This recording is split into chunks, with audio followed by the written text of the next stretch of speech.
יאו, חס אחס, קפה שחור חזק. לא משנה איפה גדלת, כי בכל שכונה יש אחד שמכניס את הצבע לתמונה. כבר שנים אני מכיר אותו, לא השתנה, וכולם אומרים עליו שהוא נשמה, כי הוא ילד גבר, ילד גבר, ילד גבר, ילד גבר, ילד גבר, ילד גבר, ילד גבר, ילד גבר, ילד גבר, ילד גבר, ילד גבר, ילד גבר, דופק ניסה, תמיד בנקי כמו כביסה.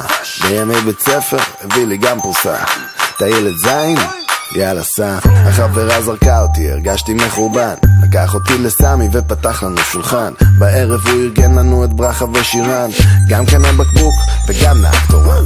ילד גבר לא הולך אחרי העדר, ילד גבר יוצא איתך בסדר. חבר המת עוד מהגן, לא מתעסק בקטנות.